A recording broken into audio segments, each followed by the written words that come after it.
Hello student, आज हम partial fraction के रूल 2 के ऊपर क्वेश्चंस देखने वाले हैं। रूल 2 क्या कहते हैं? When denominator has repeated linear factors. Denominator में कैसे फैक्टर्स है? लीनियर है, लेकिन कैसे हो रहे? रिपीट हो रहे, 2 टाइम्स 3 टाइम्स। ओके, तो उसके पार्शियल फ्रैक्शन कैसे बनेंगे? फॉर्मूला लिखा है जैसे मैंने बताया आपको थ्योरी पार्ट में। ऊपर कोई पॉलिनोमियल है और नीचे भी फैक्टर्स दे के रखे हैं। कैसे फैक्टर्स है? लीनियर है। ये एक लीनियर फैक्टर है ax प्लस बी और दूसरा लीनियर फैक्टर है cx प्लस डी, लेकिन ये सिंगल टाइम है और ये कितने टाइम्स रिपीट हो रहा है? पावर 2 है, मतलब ये cx प्लस डी फैक्टर कितने टाइम रिपीट हो रहा है? 2 टाइम्स रिपीट हो रहा है। तो इसके पार्शियल फ्रैक्शन कैसे बनेंगे? मैंने बताया था अगर कोई एक लीनियर फैक्टर है तो उसका पार्शियल फ्रैक्शन किस फॉर्म में होता है? a by that linear factor. तो ये तो सिंगल टाइम है तो इसका डायरेक्ट आएगा a by ax plus b, लेकिन ये फैक्टर 2 बार रिपीट हो रहा है, मतलब इसके पार्शियल फ्रैक्शन कैसे बनेंगे?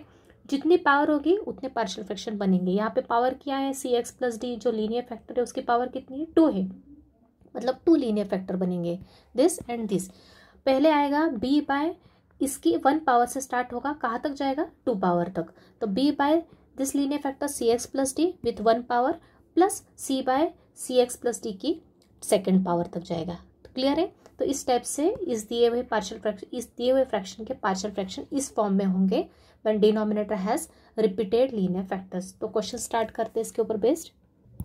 तो पहला question, resolve into partial fraction. एक फ्रैक्शन देके रखा है, उसके पार्शियल फ्रैक्शन निकालना है। तो पहली स्टेप क्या होती है? पहले डिग्री चेक करो न्यूमरेटर डिनोमिनेटर की, प्रॉपर फ्रैक्शन होना चाहिए। तो न्यूमरेटर की डिग्री कितनी है? एक्स की हाईएस्ट पावर 2 है, तो डिग्री हो गई 2।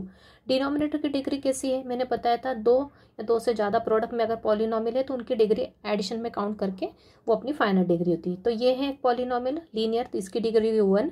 और ये x-1 ये तो लीनियर है लेकिन इसकी पावर क्या है? 2 है, मतलब इसको सॉल्व किया a minus b whole square का फॉर्मूला लगा के, तो ओवरऑल डिग्री कितनी आ जाएगी? 2 आ जाएगी। ओके, तो 1 + 2 कितना हो गया? 3 है, मतलब ऊपर वाले की डिग्री नीचे से कम है, मतलब ये हो गया प्रॉपर फ्रैक्शन। सेकेंड स्टेप मैंने बताई थी डिनोमिनेटर को फैक्टराइज करना। तो अब यहाँ पे दिया हुआ जो डिनोमिनेटर है पॉलिनोमियल वो ऑलरेडी फैक्टराइज्ड है, इसलिए अपने को इसको फैक्टर्स बनाने की ज़रूरत नहीं है। अभी फैक्टर्स को अपने को आइडेंटिफाई करना, इनका नेचर कैसा है। डिनोमिनेटर में कितने फैक्टर्स है? एक और एक 2 है। पहला फैक्टर कैसा है? लीनियर है, x+1। दूसरा भी फैक्टर क्या है? लीनियर है, लेकिन वो कितनी बार रिपीट हो रहा है? उसकी पावर 2 है, मतलब 2 बार रिपीट हो रहा है। पावर 3 होता है तो 3 बार रिपीट होता है। मतलब यहाँ पे कैसा केस बनता है? Second case repeated linear factors का। इसमें ये वाला फैक्टर रिपीट नहीं हो रहा है, मतलब इसका पार्शियल फ्रैक्शन सिंपली स्टेप से बनेगा। और दूसरा वाला रिपीट हो रहा है, मतलब उसका पार्शियल फ्रैक्शन इस वाले मेथड से जो मैंने आपको एक्सप्लेन किया वैसे बनेगा। अब इनके ऑर्डर अपन चेंज कर सकते हैं, ये पहले भी लिख सकते हैं, ये बाद में भी लिख सकते हैं। अगर ये पहले आता तो पार्शियल फ्रैक्शंस क्या होते हैं? यहाँ पे ये पहले आ जाती है, ये वाली टर्म यहाँ पे आती है, तो यहाँ पे बी की जगह कांस्टेंट ए ले लेते हैं। सिर्फ कांस्टेंट्स का डिफरेंस आता है। ये पहली टर्म होती तो ए कांस्टेंट आता है, ये दूसरी होती तो बी आता है, और इसको बाद में लेते तो ये सी आ जाता। ठीक है, तो इतना डिफरेंस है। तो अपन क्या करते, ट्राई करते कि सिर्फ जो सिंगल लीनियर टर्म है उसको पहले रखते हैं हमेशा, जैसे कि अपने को फॉर्मूला हमेशा पता होता है इसलिए। और सेकंड लीनियर टर्म जो रिपीट हो रही है उसको सेकंड पोजीशन पे रखते हैं और उसके बाद फॉर्मूला अप्लाई करते हैं। तो फॉर्मूला क्या हो जाएगा अपना? इसके पार्शियल फ्रैक्शंस क्या बन जाएंगे? इसके पार्शियल फ्रैक्शन बन जाएंगे a by this first linear factor plus, now x-1 2 times repeat हो रहा है तो इसके पार्शियल फ्रैक्शंस क्या बनेंगे? 2 पावर है, मतलब 2 टर्म्स बनेंगी, 2 पार्शियल फ्रैक्शन आएंगे। पहली x-1 की पावर 1 लेंगे b के नीचे, तो 1 पावर है तो लिखने की जरूरत यहाँ पे नहीं है। प्लस फिर थर्ड कांस्टेंट आएगा c बाय x-1 की पावर कहाँ तक जाएगी? जो हाईएस्ट पावर है वहाँ तक। ओके, पहले टोटल पावर 2 है, मतलब पहले स्टार्ट होगा 1 से, फिर कहाँ तक जाएगा? 1 के बाद फिर 2 आएगा। अगर यहाँ पे पावर 3 होती तो पहले 1 आता, फिर नेक्स्ट में 2 आती पावर, फिर और एक कांस्टेंट होता, फिर तीसरी पावर आती, लेकिन अपने को सिर्फ 2 पावर तक दिया है। ओके, 2 बार रिपीट हो रहा है इसलिए। तो ये हो गए मेरे पार्शियल फ्रैक्शंस। अभी मुझे निकालना क्या है? यहाँ पे मुझे निकालना है किसकी वैल्यू? ए, बी और सी की। तो ही तो ये वाले फ्रैक्शन की ये पार्शियल फ्रैक्शन कब होंगे? जब मुझे ए, बी और सी की वैल्यू पता होगी। तो मैं क्या करूँगी यहाँ पे? ए बी सी निकालने के लिए पहले मुझे इक्वेशन नंबर 2 फॉर्म करनी पड़ेगी, तो पहले वो करते हैं अपन। ये हो गई मेरी इक्वेशन नंबर 1। 2 फॉर्म करने की मेथड क्या है? LHS को मैं एज इट इज लिख लूँगी। ये हो गया मेरा LHS एज इट इज। अभी मैंने RHS को सॉल्व करने की ट्रिक बताई थी आपको। नीचे की डिनोमिनेटर एज इट इज लिख लेंगे, जो LHS में है वो यहाँ पे लिख लेंगे, मतलब वो क्या होगा, इन तीनों का नीचे का एलसीएम हो जाएगा, सेम टू सेम। इन तीनों का एलसीएम क्या होगा, x+1 x-1 होल स्क्वायर। अभी ए के साथ क्या आएगा, मैंने बताया ए के साथ क्या आएगा, अब ए के नीचे क्या है, ए के नीचे क्या है, x+1 है। अब इस x+1 टोटल कितने फैक्टर्स है मेरे पास, दो ही फैक्टर है, एक तो x+1 है और एक x-1 है। लेकिन दूसरा फैक्टर रिपीट हो रहा है, मतलब टोटल फैक्टर्स तो मेरे पास सिर्फ कितने हो गए, दो हो गए, लेकिन कांस्टेंट कितने मेरे पास, 3 है। पिछले वाले केस में क्या था, जितने फैक्टर होते थे उतने कांस्टेंट होते थे। यहाँ पे क्या है, एक फैक्टर कम हो जाता है सेकंड केस में, और कांस्टेंट कितने होते हैं, 3 होते हैं। क्लियर है सबको। अभी यहाँ पे एक फैक्टर ये है और दूसरा फैक्टर ये है।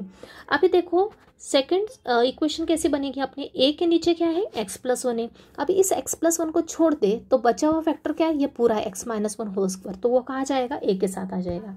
तो ए के साथ क्या लिखूंगी मैं, ये पूरी टर्म x-1 होल स्क्वायर, ये जो पूरा एलसीएम है इसको अपन कंसिडर करेंगे यहाँ पे सॉल्व करते समय। ए के नीचे x+1 है, इस x+1 को छोड़ के मेरे पास क्या बचता है, x-1 का होल स्क्वायर, वो लिख दिया। फिर बीच में प्लस की साइन, फिर b।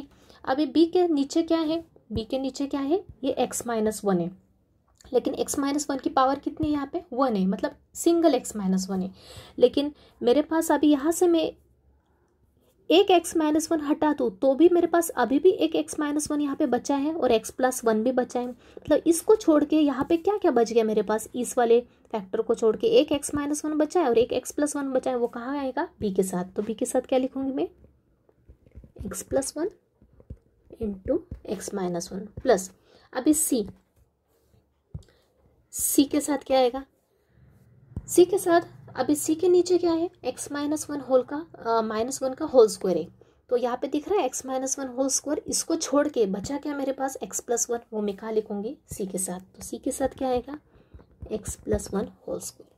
सेम जैसे लास्ट केस में किया था वैसे ही करना है। आई थिंक क्लियर होगा। फिर से एक बार फास्ट बता देती हूँ आपको। ए के नीचे x+1 है, x+1 को छोड़ के क्या बचा, ये बचा, ये यहाँ आ गया। प्लस बी के नीचे x-1 है, x-1 को छोड़ के क्या बचा, एक तो x+1 और ये पावर 2 होने के कारण एक और x-1 बचा, मतलब ये दोनों टर्म्स बच गई जो b के साथ आई।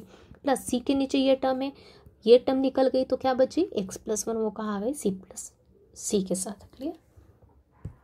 नेक्स्ट स्टेप, दोनों का डिनोमिनेटर सेम है तो ऑलवेज कैंसिल हो जाएगा। बचेगा क्या, x² - 2x + 7 is equal to क्या रहा, a into x-1 whole square plus b into x+1 x-1 plus c into x+1।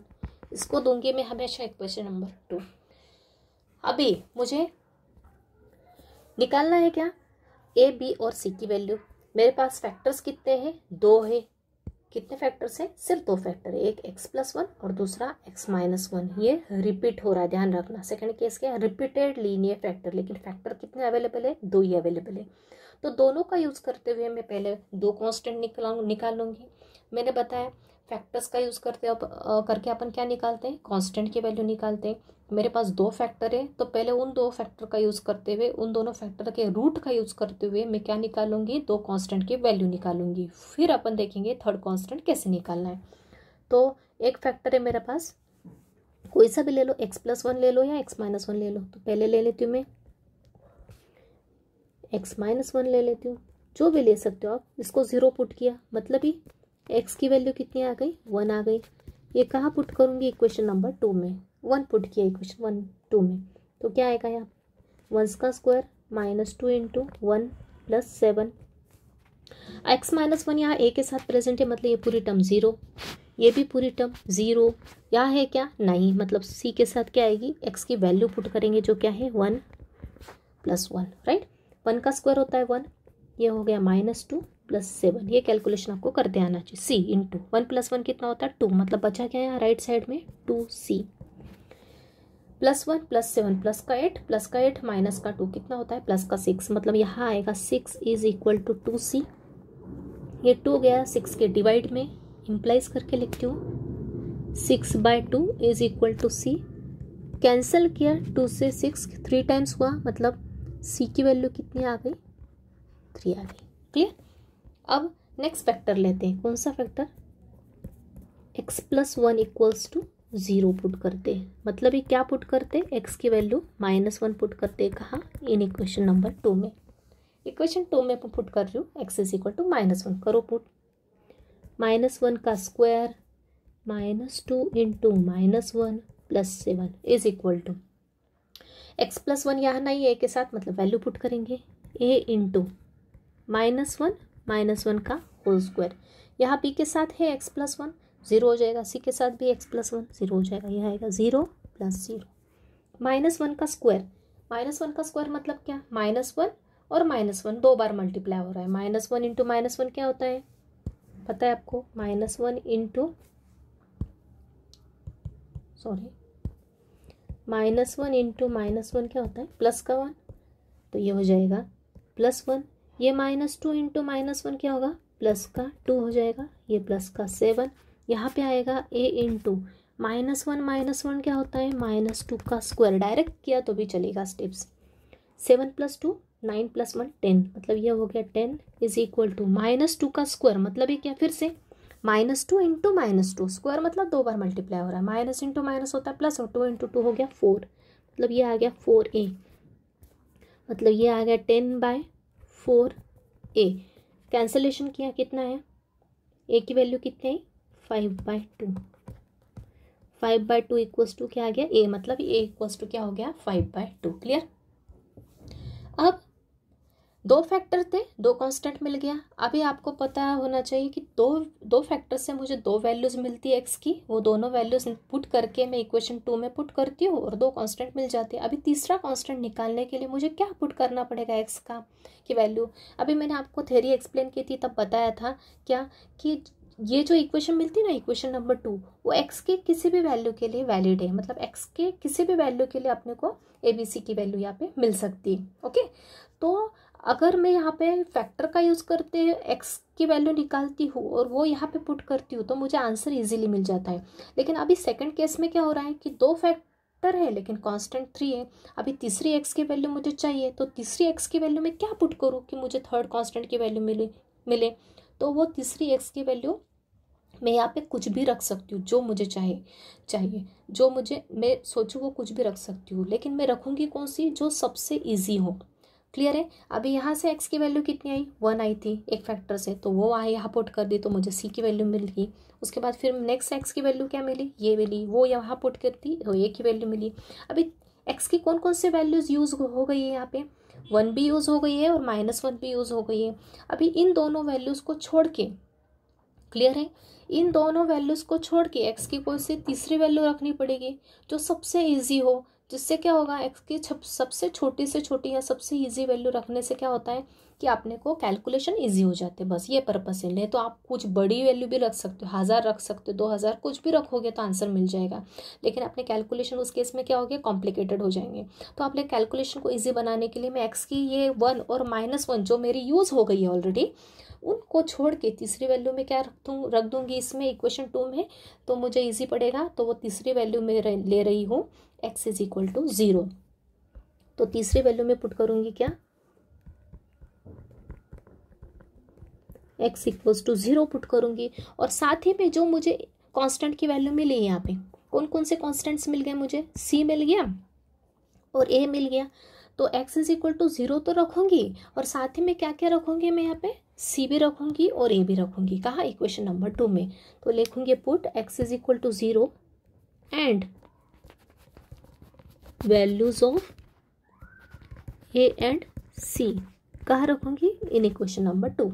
Equation 2 क्या है मेरी, देखना पड़ेगा ऊपर जाके, x² - 2x + 7, मतलब LHS में आएगा x² मतलब 0 का स्क्वायर 0, -2 इंटू 0 तो 0 ही हो जाएगा, डायरेक्ट लिख सकते हो, इज इक्वल टू 7। यहाँ एक्सप्लेन करने के लिए मैं पूरा स्टेप बाय स्टेप बता रही हूँ। आप डायरेक्ट 0 भी लिखोगे तो भी चलेगा x² के प्लेस पे, plus a into x - 1 whole square.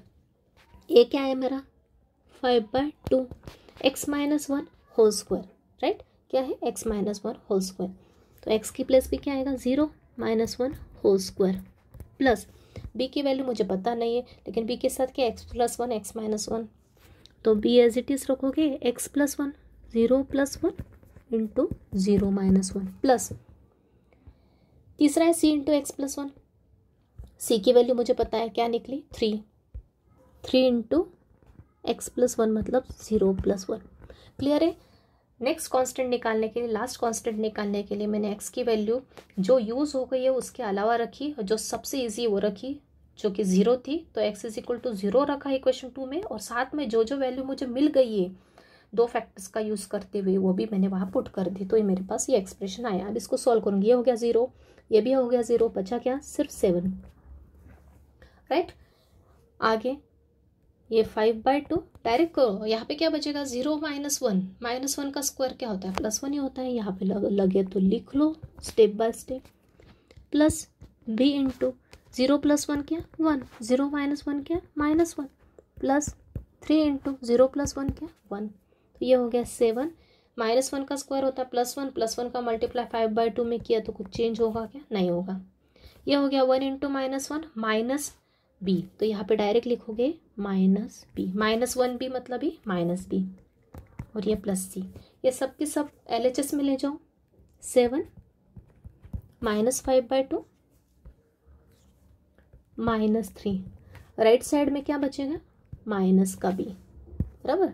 ये माइनस का भी यही रखा, बाकी ये दोनों इधर लेके गए तो ये दोनों नेगेटिव हो जाएगी, तो आ जाएगा ये से प्लस का 7 और माइनस का 3 कितना होता है, प्लस का 4, मतलब यहाँ आ जाएगा 4 -5/2 = -b।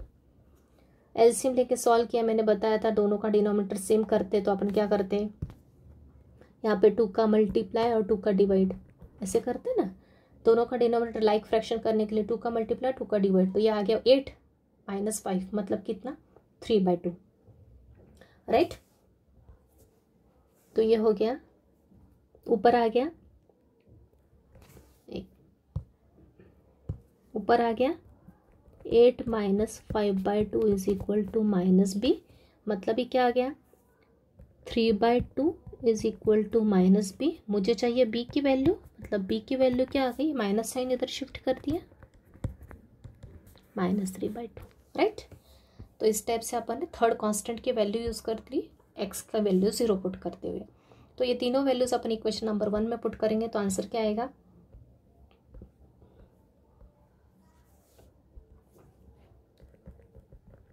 Put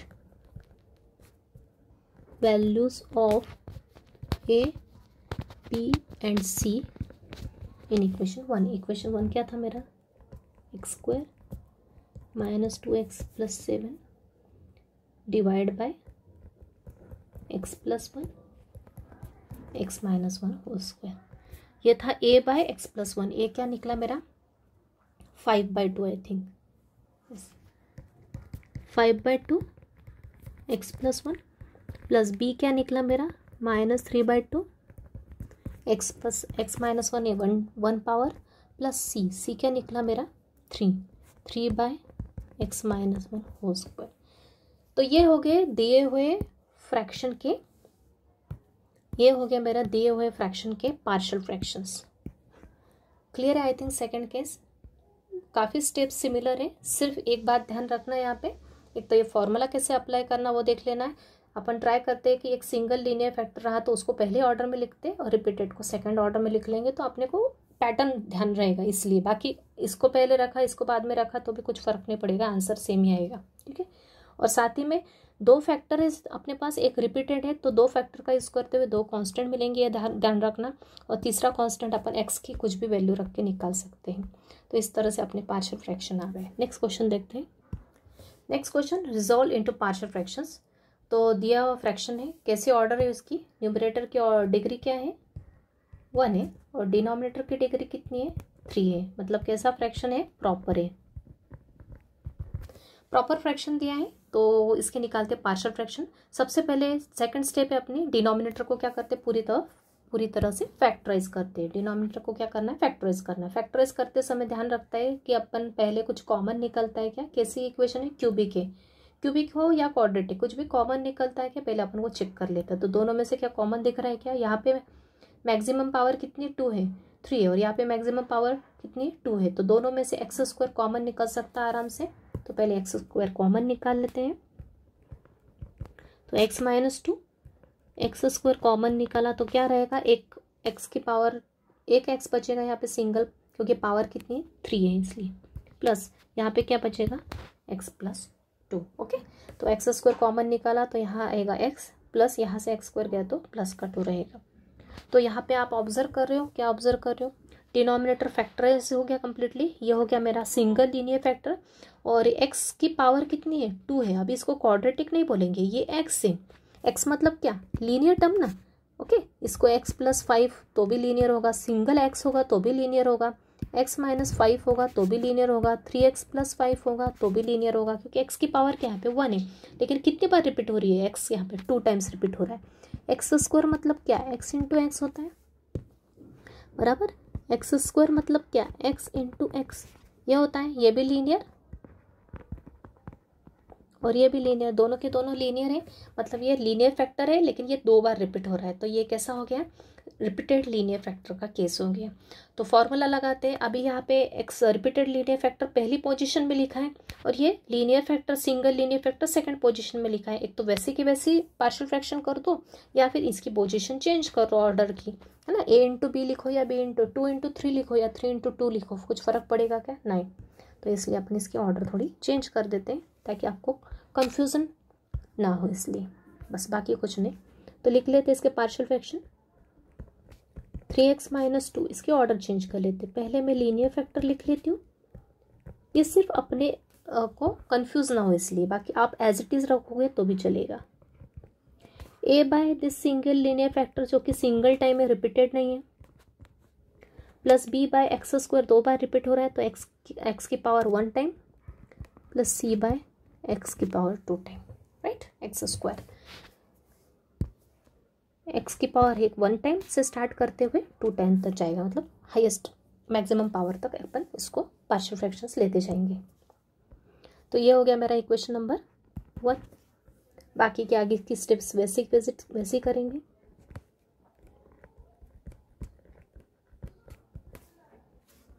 same to same denominator में जो है वही की वही रिपीट होगा।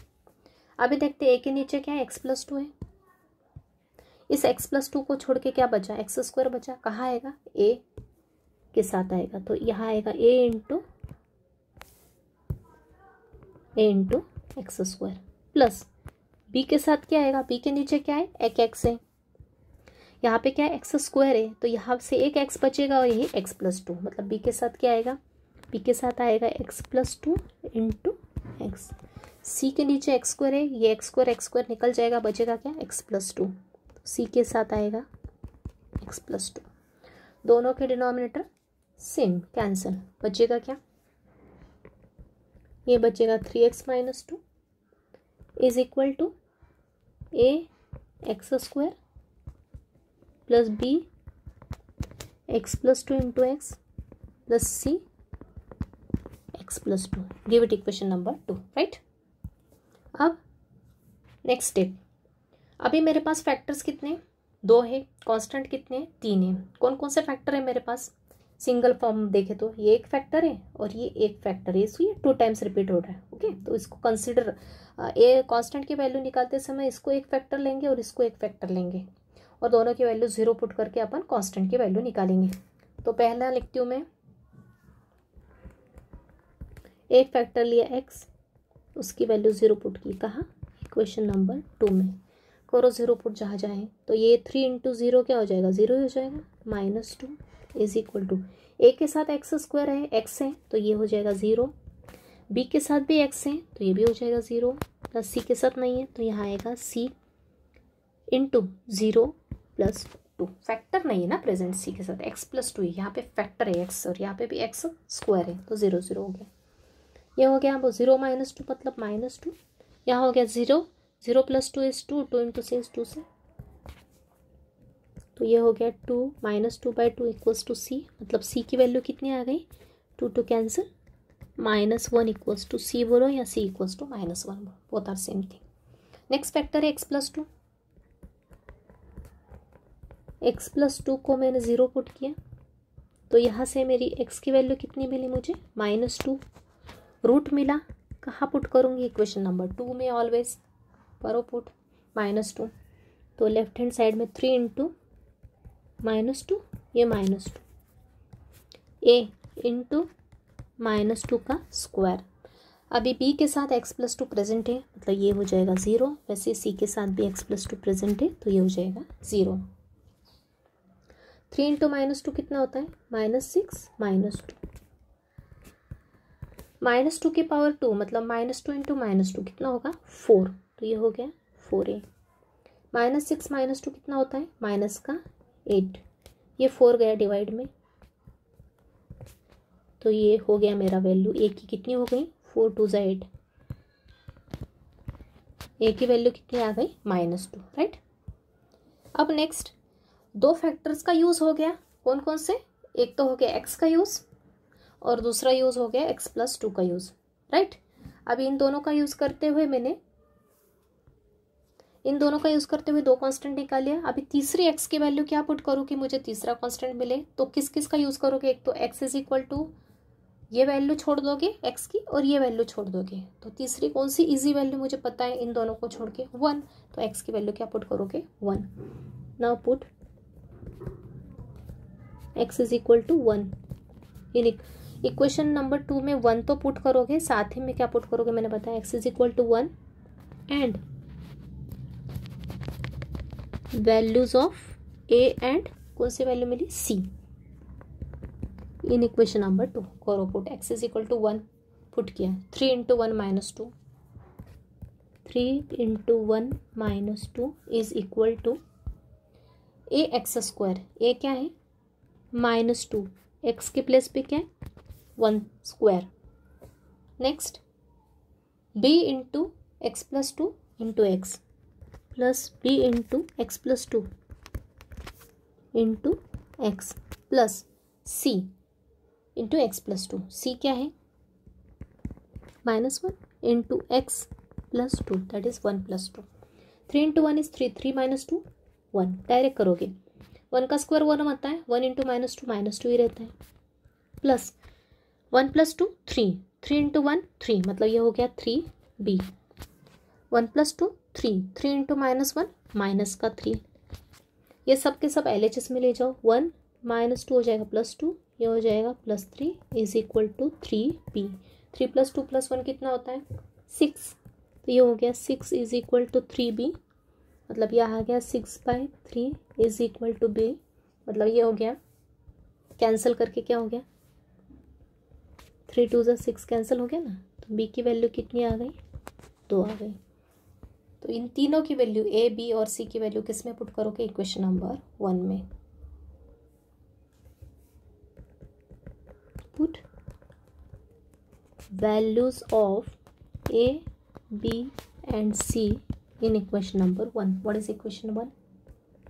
3x - 2 by x² into x plus 2। क्या था? a क्या था मेरा? a है मेरा -2 ना। इक्वेशन 1 क्या थी मेरी? ये a/x+2 -2 by x+2 plus b/x plus c is -1 by x²। ये आ गए मेरे partial fraction of this given fraction. Okay, clear है आई थिंक सबको मेथड?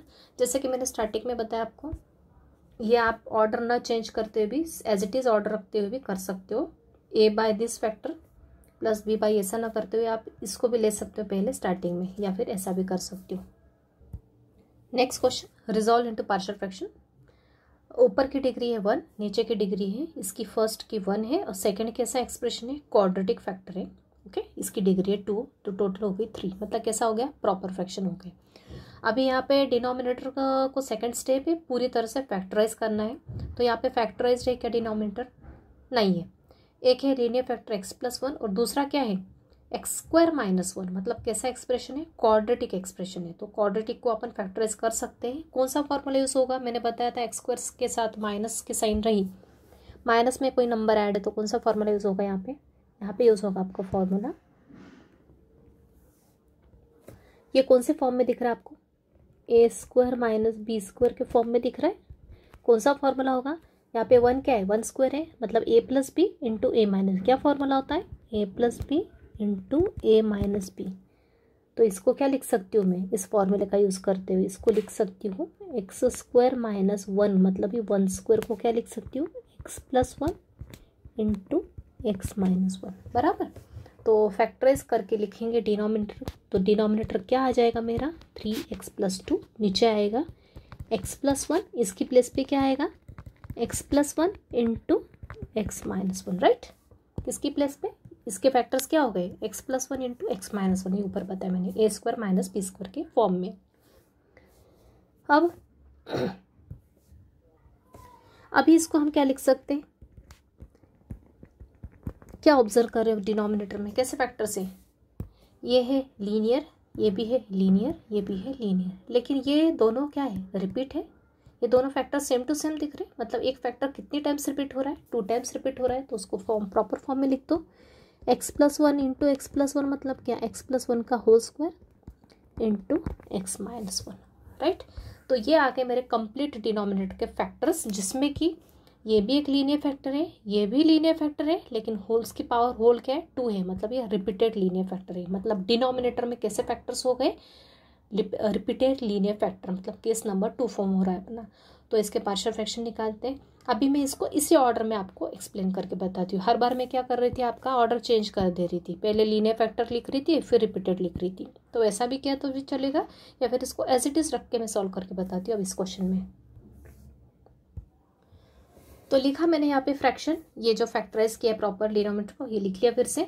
इसके पार्शियल फ्रैक्शन क्या होंगे, पहला वाला फैक्टर यहाँ पे लीनियर रिपीटेड हो रहा है, मतलब क्या आएगा, कैसे पार्शियल फ्रैक्शन बनेंगे, a by x plus one की power 1 plus b by x plus one की पावर 2, बराबर। 1 पावर से होकर जहाँ तक है पावर 2 पावर है तो 2 तक जाएंगे, प्लस अभी सी के नीचे क्या आएगा, ये वाला फैक्टर आएगा। आई बात समझ में, पहले रिपीटेड लिया है पार्शियल फ्रैक्शन के लिए, तो पहले a by x plus one plus b by x plus one whole square, और ये सिंगल लीनियर फैक्टर के लिए प्लस सी बाय दिस। ये हो गया मेरा equation number 1। I think clear होगा। आगे के सब स्टेप सेम, यहाँ आएगा 3x प्लस टू बाय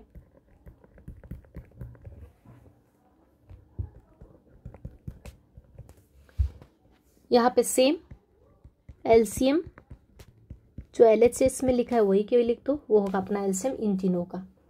अब ये के नीचे x प्लस वन है, तो यहाँ से एक x प्लस वन हटा दो तो एक x प्लस वन फिर से बचेगा, क्योंकि पावर 2 है इंटू एक्स माइनस वन, मतलब एक के साथ क्या आएगा मेरा, एक के साथ इस बार आएगा एक x प्लस वन फैक्टर और एक x minus one factor, plus b के नीचे x plus one whole square लिखा है, इस पूरे को हटा दो क्या बचेगा x minus one, plus c के नीचे लिखा है x माइनस वन, इस पूरे को हटा दो ये बचेगा, तो c into x plus one का whole square. Denominator same cancel कर दो, बचेगा दिस इज इक्वल टू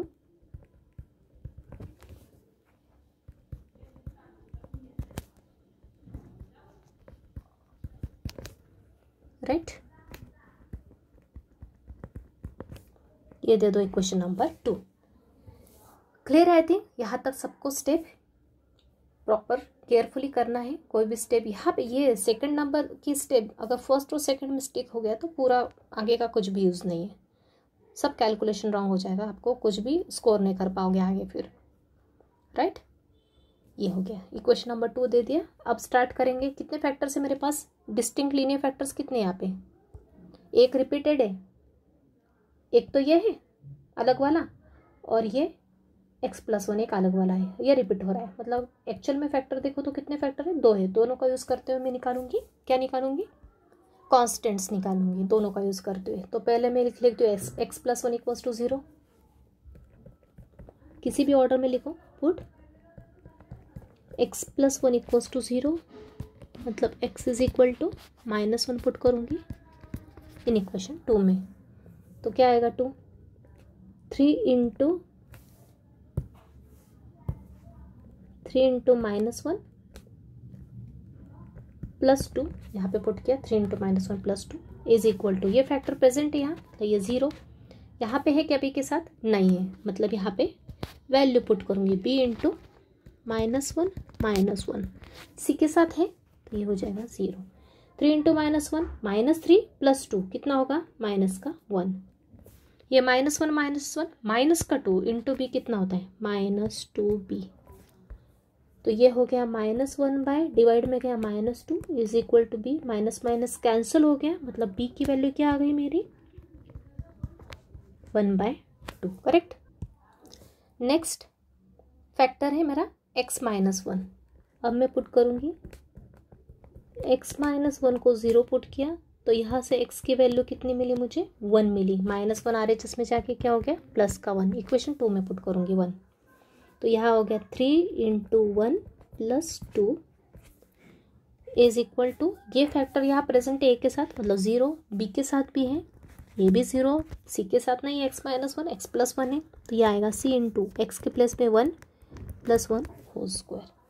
तो यह हो गया 3 × 1 3, 3 + 2 5, ये हो गया 1 + 1 2, 2 की पावर 2 मतलब कितना हो गया 2 की पावर 2 मतलब 2 × 2 कितना हो गया 4, ये गया 4c मतलब 5/4 इज इक्वल टू c। इसी की वैल्यू कितनी आ गई 5/4। नेक्स्ट, अब दो फैक्टर यूज़ कर लिए, कौन कौन से x के दो फैक्टर का यूज़ करते हुए अपन ने मतलब दो वैल्यूज़ का यूज़ करते हुए मैंने दो कांस्टेंट निकाली है। कौन कौन सी वैल्यू यूज़ हो गई मेरी -1 भी यूज़ हो गई और 1 भी यूज़ हो गई। तीसरी वैल्यू कौन सी पुट करूँगी जो इजी होगी, कौन सी है 0। So put x is equal to 0 put करो एंड किस किस की वैल्यू मुझे मिली है b और c की, and values of b and c तीनों की तीनों इक्वेशन 2 में पुट करोगे। तो 0 पुट किया 3 × 0 + 2 मतलब ये हो गया 0 + 2 is equal to a × 0 + 1 0 - 1 b × x-1 plus b क्या है 1/2 इंटू x-1 मतलब 0 - 1 plus b × x- plus c × x + 1 whole square. c क्या है x + 1 होल स्क्वायर, राइट। तो 0 + 2 क्या होता है 2 होता है। यहाँ पे भी सॉल्व किया 0 + 1 1 0 - 1 -1 प्लस 0 - 1 कितना होता है -1 -1 का हाफ में मल्टीप्लाई किया तो क्या होगा, डायरेक्ट लिखूंगी यहाँ पे माइनस का हाफ बराबर। ये 0 - 1 और -1 का हाफ में मल्टीप्लाई मतलब चेंज कुछ नहीं होगा, सिर्फ साइन चेंज होगा तो -1/2 प्लस ये 5/4 है और अंदर के ब्रैकेट में 0 + 1 का स्क्वायर। 0 + 1 मतलब 1 ही होता है, 1 का स्क्वायर 1, 1 का मल्टीप्लाई 5/4 में कुछ भी चेंज नहीं होगा 5/4। तो यहाँ आएगा 2, इन दोनों को उठा के LHS में ले जाओ तो ये हो जाएगा प्लस का हाफ और ये हो जाएगा माइनस का 5/4 और राइट में आ जाएगा a × 1 × -1 मतलब माइनस का a। अभी मैंने बताया था तीनों को ऐड करने के लिए क्या होना चाहिए लाइक फ्रैक्शन होना चाहिए। 2 के नीचे क्या है 1 है ना, 2 के नीचे क्या है 1 है, कुछ नहीं मतलब 1 है। तो लाइक फ्रैक्शन कैसे होता है तीनों का डिनोमिनेटर सेम होना चाहिए। 4 है, ये 2 है और ये 1 है तो इसको भी 4 करेंगे, इसको भी 4 करेंगे, इसको भी 4 करेंगे। तो इसको 4 करने के लिए 2 का मल्टीप्लाई नीचे करोगे तो 2 का ऊपर हो जाएगा। इसको 4 करने के लिए नीचे 4 का मल्टीप्लाई तो ऊपर 4 का मल्टीप्लाई। मतलब नेक्स्ट स्टेप में क्या लिख सकती हूँ, इसको मैं एज इट इज लिख देती हूँ पहले तो, फिर आपको चेंजेस करके बताती हूँ। यहाँ पे लिखा मैंने 2 का मल्टीप्लाई नीचे 2 का मल्टीप्लाई ऊपर, यहाँ पे क्या 4 का मल्टीप्लाई ऊपर 4 का मल्टीप्लाई नीचे। मतलब ये हो गया टोटल 2 × 4 8, नीचे आ गया 4, ऊपर क्या आ गया 2 × 1 = 2, नीचे आ गया 4, ये आ गया -5/4। तीनों का डिनोमिनेटर सेम है मतलब लाइक फ्रैक्शन मतलब ऊपर की term as it is add हो जाएगी और नीचे 4 एक बार आ जाएगा। 8 + 2 10, 10 - 5 5 मतलब ये हो गया 5/4 इज इक्वल टू a। ये आ गई आपकी a की वैल्यू, राइट। यहाँ पे माइनस साइन था, ओके तो यहाँ है माइनस साइन। जस्ट मिनट, एक चेंज करना पड़ेगा। ये 4, ये आ गया कितना अपना 5/4 इज इक्वल टू -a आया। मतलब ये क्या हो गया माइनस साइन इधर ले जाऊंगी तो a की वैल्यू क्या हो गई मेरी माइनस का साइन इधर शिफ्ट कर दिया तो ये हो गया -5/4। तो तो इस तरह से ए, बी और सी की वैल्यू आ गई मेरी, तीनों की तीनों इक्वेशन नंबर 1 में पुट कर दूंगी। तो इक्वेशन 1 क्या आएगी मेरी, इक्वेशन 1 आएगी मेरी, जस्ट अ मिनट। तो नेक्स्ट है put values of a, b and c in 1। तो 1 हो गई मेरी 3x+2 डिवाइड बाय क्या था पहले, x+1 होल स्क्वायर x-1। एक बार देख लेते हैं, x+1 उसका x-1, ये equation 1। a by x+1, yes a by x+1। a क्या है मेरा 5/4 by x+1 plus b, what is b,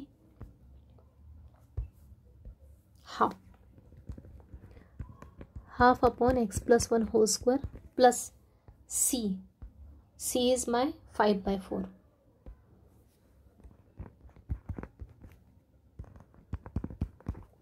So these are the partial fractions of the given fraction. I think clear to all, ये method I think सबको clear हो गई होगी।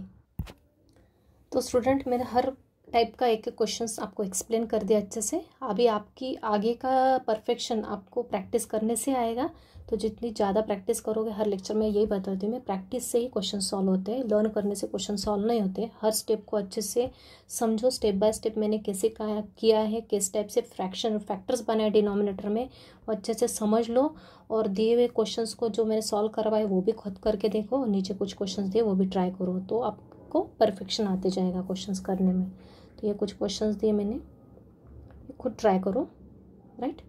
तो second case में इम्प्रॉपर के क्वेश्चन नहीं बनते आपके सिलेबस में, सिर्फ प्रॉपर के लिए बनते हैं। ओके, तो अच्छे से प्रैक्टिस कर लो। और इस तरह से आपका ये आज का लेक्चर सेकंड केस इसमें कंप्लीट हो गया है कि लेक्चर में सभी टाइप के क्वेश्चन अपने हो गए हैं एग्ज़ाम के पर्पज़ से। तो इस तरह मैं आज का लेक्चर यही कंक्लूड करती हूँ। Thank you very much.